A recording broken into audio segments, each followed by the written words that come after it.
nam je žao što nisu ušli Slovenija ili neko od tih bivših jugoslovenskih republika. VRM, žao mi je ovog puta da nam bude na jasno. Ja verujem, i mi ako ne uđemo onda do godine nijedan neće da se prijavi da učestvuje, ako tako nam rade svake godine.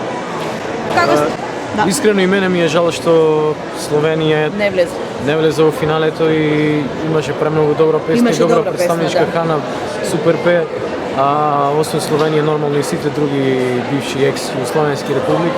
Da li vam je možda žao da niste bili u prvom polufinalu? Žao mi je što nismo bili onako zajedno, ali šta da radimo sad, eto. U drugoj grupi su nas izvukli i ne znam kako će da bude. Kako se imate ovdje na Euroviziji? Osjećamo se mnogo dobro, ovo moram da kažem. Dosta novinari su pravili sa nama intervju, tako da na crveni karpet smo bili, posljednji smo ušli od što mnogo ljudi su tražili intervju. Iskreno sam premnogo zadovoljan sa organizacijata тука во Шведска, во Малме.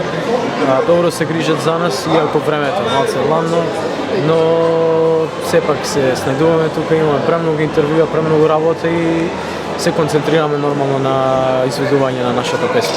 Žao mi je što niste prošli u finalu.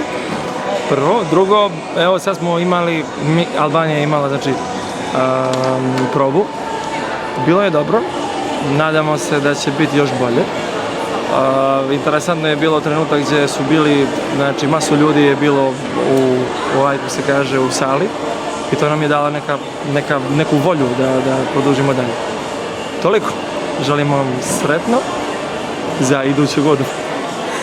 Samo jedno pitanje još, što kažeš da se nisu uvrstili ni Crna Gora, Hrvatska, ni Srbija, ni Slovenija, ni u finalu? Što kažem? Ne mogu ništa da kažem, meni je žao što nisu prošli, ali očigledno ove godine nisu imali sreće i lijepu pjesmu izgleda.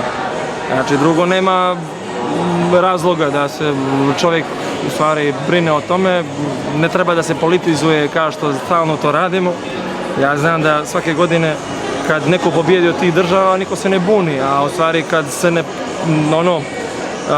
kad ne ide dalje u finale i tako dalje, onda naravno svi se bunimo. Ne znači da svake godine svaka država treba da ima lijepu pjesmu.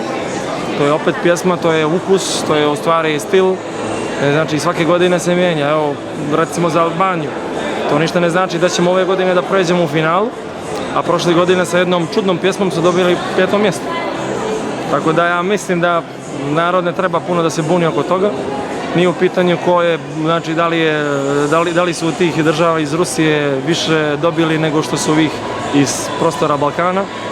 Ja mislim da sve u svemu mislim da je u pitanju samo pjesma.